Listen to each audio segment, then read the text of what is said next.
So imagine you're just walking down the street and someone is quietly following you, like with a notebook. Okay, yeah, that is a creepy image. Right.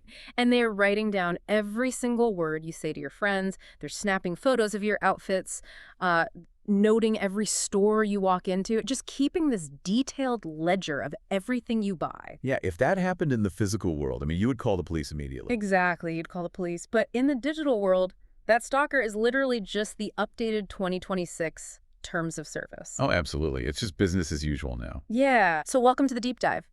Today, we're taking a massive stack of tech blogs, legal breakdowns, and platform policy updates, and we're really just distilling them down. The mission here is to give you, the listener, a definitive shortcut to understanding your reality. Because it is a completely new reality. It really is, because right now, your social media history, your resumes, your daily digital habits, they are all quietly being used to train the next generation of artificial intelligence. Yeah. And in almost every single case, you never actually agreed to it. No, you didn't. Because the landscape has fundamentally shifted. For like the last 15 years, we basically tolerated aggressive data collection because the end goal was just targeted advertising. Right, like seeing a sneaker ad that matched a pair you just looked at. Exactly. We traded our privacy for relevant ads. Yeah. But 2026 is defined by a completely different objective. It's the year of default AI data ingestion. Default being the key word there. Right. The platforms are no longer just looking at your data to sell you things.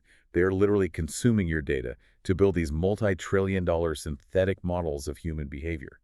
And they're doing it by default. They assume you consent unless you fight your way through their settings to actually stop them. Like a giant digital vacuum cleaner, just sucking everything up. Let's start with X, formerly Twitter, and their AI model, Grok. Because they quietly opted millions of users into training Grok by default. They did, yeah. And it's not just your public posts or your bio info anymore. Like, as of January 2026, they updated their terms so that the actual prompts you type directly into the Grok chatbot are treated as public content for training. Which is a huge shift. Right. But why do they care so much about the questions we're asking the bot? Because prompts reveal your underlying thought process. Think about it. A public post on a timeline is usually, a polished, performative thought. Oh, for sure. It's what you want people to see. Exactly. But a prompt, like if you're asking an AI how to fix a bug in your code, or how to write a difficult email to your boss that captures human intent and problem solving in real time. Wow. Yeah, it's raw. It is incredibly valuable training data for an AI that's trying to mimic human logic. But, the true scale of what X is doing only really became apparent in February 2026. Right, when SpaceX acquired XAI, the company behind Grok. Exactly, for $1.25 trillion. I remember seeing those headlines, but I don't know, it just felt like billion-dollar corporate reshuffling to me. What does a space exploration company buying an AI lab actually mean for the data X is pulling from us? It means your data is leaving the planet. Wait, literally? Literally. Training these next-generation AI models requires a staggering amount of electrical power and cooling infrastructure. It's putting immense strain on terrestrial energy grids right now. Oh, right, because those server farms run so hot. Yeah, they use massive amounts of water and power. So by moving XAI under SpaceX, they're integrating the AI training process into a massive orbital data center ecosystem. That is wild. They're putting the servers in space, where solar power is completely uninterrupted and, well, ambient cooling is free, space is cold. So the infrastructure supporting the scraping of our social media data is literally extraterrestrial now. Yeah, largely operating outside the jurisdiction of any single country's environmental or physical regulatory framework. So we have this digital vacuum cleaner sucking up our problem-solving skills and beaming them to satellites. That's dystopian. But somehow what LinkedIn is doing feels almost more invasive to me. Oh, the LinkedIn scraping is fascinating. Yeah, because starting in late 2025 and accelerating into 2026, LinkedIn began using user data to train Microsoft's AI models.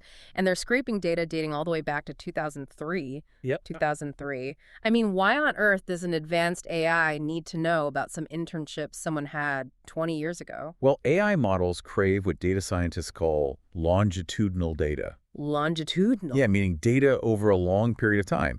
If you want to train an AI to accurately predict career trajectories or, automate high-level corporate recruiting, you can't just feed it a static snapshot of what a professional looks like today. Oh, I see. It needs to see the whole path. Exactly. The model needs to analyze how a human career evolves over 2 decades.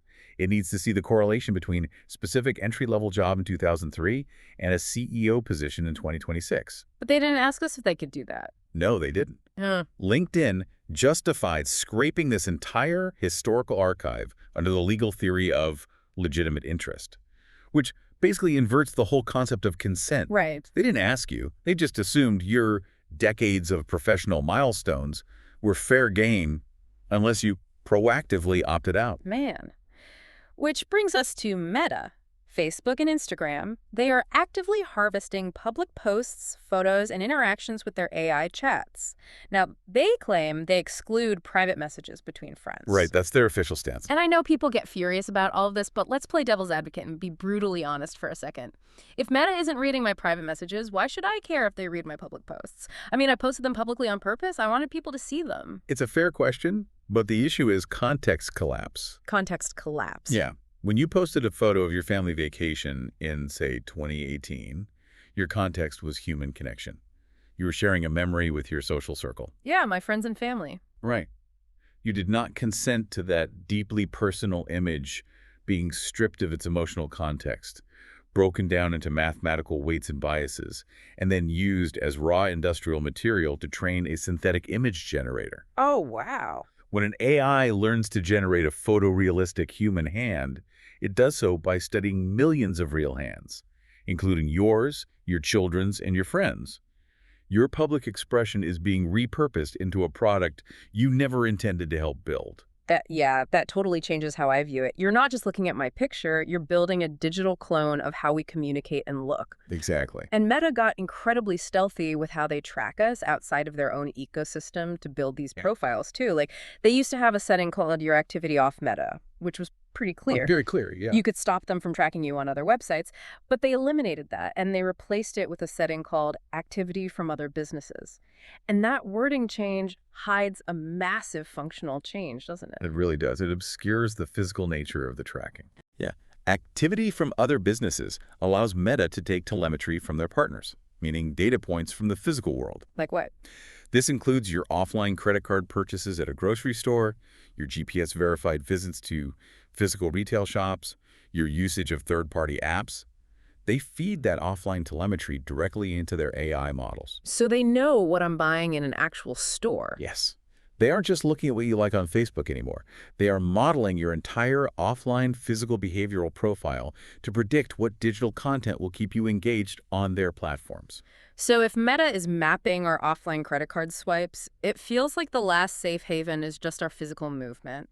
But it sounds like that's exactly what the newer platforms are targeting next. Let's talk about TikTok's 2026 U.S. overhaul. Because we aren't just talking about knowing roughly what city you're in based on an IP address anymore. No, not at all. TikTok shifted to precise location tracking. If they have access to your phone's location services, they are pinpointing your exact coordinates. And they're pairing that physical location data with detailed logs of every interaction you have with their AI tools. Oh, wait. Every prompt, every question I ask their in-app assistants is tied to where you were standing when you asked it. Exactly. That is unsettling. Now, to be fair, they did introduce a Managed Topics slider in late 2025. This allows users to manually dial down the volume of AI-generated content, what most people call AI slop, on their For You page. Right. I've seen that slider. But the underlying data collection powering the algorithm remains more granular than ever. The slider just changes what you see, not what they take. Wow. And it's not just social media chasing this data, right? It's our private communication infrastructure, too. Google is pushing the boundaries heavily with Gemini. Oh, definitely. Because unless you proactively dig into your settings and disable Workspace Smart features, Google is having Gemini scan your Gmail attachments, your receipts, and your personal emails to train its models. And then in July 2026, they rolled out that biometric selfie video feature for sign-in and account recovery. Yeah, that biometric sign-in was a huge update. The mechanism behind that selfie sign-in relies on mapping your facial biometrics. Google requires users to actively ensure that their facial biometric profile is encrypted and restricted solely to sign-in verification. Wait, I have to actively do that. Yes. This involves managing what are known as auxiliary processing permissions. If you just click Accept during setup without managing those auxiliary permissions, that highly sensitive map of your face could theoretically be utilized for broader system training or analysis rather than just unlocking your account. Okay, hold on. Let me push back on this for a second, because I actually love that Gmail auto-completes my sentences. Sure, a lot of people do. And if handing over my flight receipts means I don't have to manually build my calendar, and if a selfie sign-in means I never have to remember a password again, isn't that just a fair trade? Like, convenience is the ultimate product. Are we just being a little paranoid about this? Look, convenience is an incredibly powerful drug, but the price of that convenience requires you to hand over the keys to your most vulnerable contextual data. What do you mean by contextual data? Well, when AI scans your receipts, it isn't just looking for flight times. It is parsing your medical expenses, your dietary habits, and your financial stress points. Oh, I don't think about it like that. Right. The risk isn't that a human employee at Google is secretly reading your emails. The risk is that these models are identifying profound psychological vulnerabilities in your behavior. Wow. They map your stress, your impulses, and your habits, and then they use that map to shape the algorithmic environment around you to keep you clicking, buying, and scrolling. It's fundamentally an issue of maintaining autonomy over your own digital identity. Autonomy. Yeah, that makes sense. Because if the tech companies are operating at this level of psychological mapping, where are the referees? It sounds like the Wild West. It has been for a long time. But in 2026, we're actually seeing the legal system desperately try to catch up, right? We've hit a critical mass in the U.S. There are now 20 states with comprehensive privacy laws. January 1st, 2026 was a massive deadline. It was a complete watershed moment. Indiana, Kentucky, and Rhode Island all brought their comprehensive consumer privacy acts online. And Rhode Island's a really interesting one. Rhode Island is particularly fascinating because of its uniquely low threshold. Their law applies to companies processing the data of just 35,000 consumers. 35,000 is tiny. I mean, a moderately successful local restaurant chain probably has 35,000 people in its loyalty program. Precisely. Most states set the bar at 100,000 consumers, specifically targeting the tech giants. But by dropping it to 35,000, Rhode Island dragged thousands of mid-sized and local businesses into the compliance net. So those smaller companies now have to deal with this too. Yeah, they have to offer standard data access, deletion rights, and mandate clear third-party disclosures. And the regulatory momentum just kept building. In July 2026, Arkansas and Utah's new provisions took effect. And Utah did something totally new, didn't they? They did. Utah granted a brand new right, the consumer right to correct inaccurate data. How does a right to correct data actually play out with an AI? Because it's a black box, isn't it? Think about AI hallucinations. If a generative AI model scrapes public records and incorrectly synthesizes a profile that claims you have a criminal record, or say it misinterprets your financial data to project a terrible credit risk. Which happens. It happens all the time. Well, you now have the legal right in Utah to force the entity managing that database to correct the underlying model's assumptions. It gives the individual a mechanism to fight back against algorithmic libel. That's huge. And these laws are finally ditching the warning labels and going straight for the wallet, too. For years, companies had a grace period, right? If they were caught breaking a privacy rule, they had 30 or 60 days to fix it without a penalty. But Colorado just eliminated its 60-day right to cure period. That is a massive shift. Eliminating the right to cure completely changes corporate risk math. It means instant penalties, right? Exactly. There's no longer a grace period for negligence. You are either compliant when the regulator knocks on your door, or you are fined immediately. And California, as usual, pushed the envelope even further in August 2026. Always California. Right. They rolled out DROP, the delete request and opt-out platform. It's this centralized, state-run dashboard specifically for forcing data brokers to delete your information. But crucially, California also officially moved to protect neural data. They classified it as sensitive personal information. Wait, neural data, like actual brain waves. Yes, actual brain activity. That sounds like sci-fi. It does. But as consumer brain-computer interfaces like advanced focus tracking headbands or neural-linked earbuds become more commercialized, California saw the writing on the wall. They legally categorized the electrical activity of your brain with the exact same level of protection as your Social Security number. That is incredible. But when you look at all these U.S. laws, it really feels like a chaotic game of legal whack-a-mole, Tech companies are dodging 20 different state hammers, trying to figure out if they owe a resident in Utah a correction or a resident in Rhode Island a disclosure. Incredibly fragmented. But when you look across the Atlantic at Europe, the approach is entirely different. Oh, Europe is a whole different ballgame. They rely on the EU AI Act, which basically functions like a massive heavy blanket dropped over the entire market.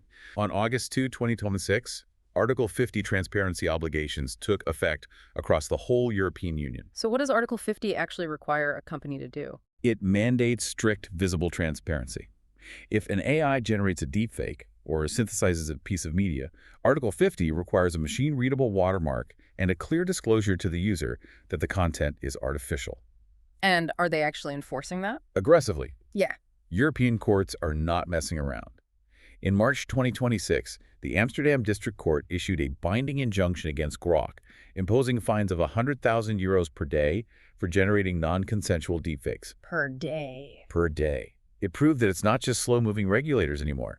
Actual courts are dropping the hammer, and the financial consequences for AI companies are immediate. Okay, hearing all of this raises a highly practical question. If I'm listening to this deep dive right now, and I happen to live in a state without one of those 20 comprehensive privacy laws, am I just digitally stranded? Do I have any protection at all? You aren't entirely stranded, thanks to a concept called engineering friction. Engineering friction. Yeah, because the U.S. is this patchwork of laws, major tech companies find it structurally impossible to maintain 50 different back-end data architectures for 50 different states. Oh, I see. That would be a nightmare to code. Exactly.